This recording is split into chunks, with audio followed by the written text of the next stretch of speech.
اور جب بیت اللہ شریف کی تعمیر مکمل ہو گئی تو خالق کائنات جل شانہ نے ارشاد فرمایا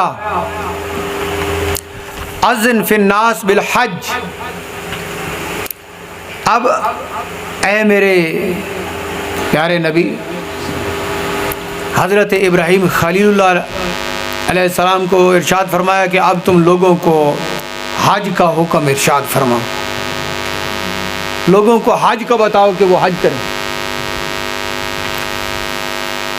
تو آپ نے عرض کی کیف انادی وانا بین الجبال ولم یحضرنی احد، میں کیسے ندا کروں کہ پہاڑوں کے درمیان میں ہوں اور کوئی شخص یہاں پہ موجود بھی نہیں ہے، تو میں کس کو کہوں کہ حج کرو. خالق کائنات جل شانہ نے ارشاد فرمایا کہ آپ اعلان کر دو علیک النداء و علی البلاغ،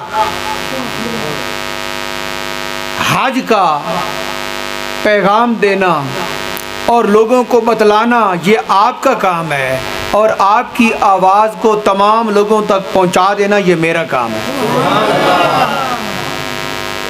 آپ اعلان فرما دو بیت اللہ تعمیر ہو چکا ہے کہ لوگ اس کا حج کریں.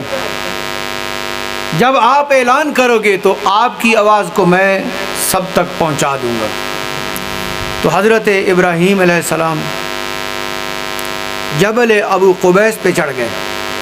وہ پہاڑ مبارک جو ہے جبل ابو قبیس، اس کے اوپر آپ چڑھ گئے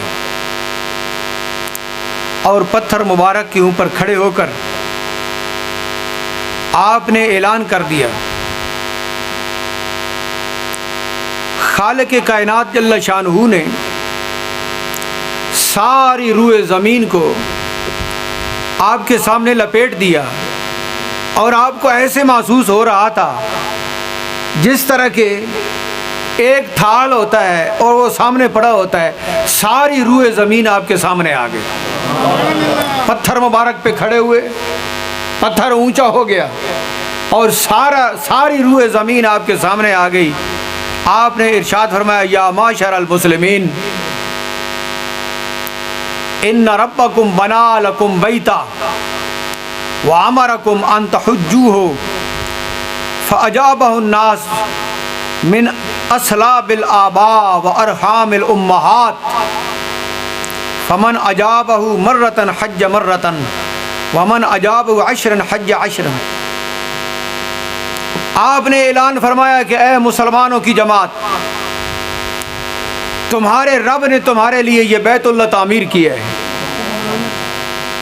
تمہارے رب نے تمہارے لیے یہ بیت اللہ تعمیر کیا ہے اور حکم ارشاد فرمایا ہے کہ تم اس کا حج کرو.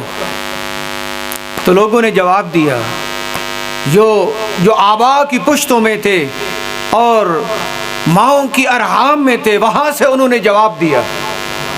جس نے 1 مرتبہ جواب دیا اس نے 1 مرتبہ حج کیا، جس نے 10 مرتبہ جواب دیا اس نے 10 مرتبہ حج کیا.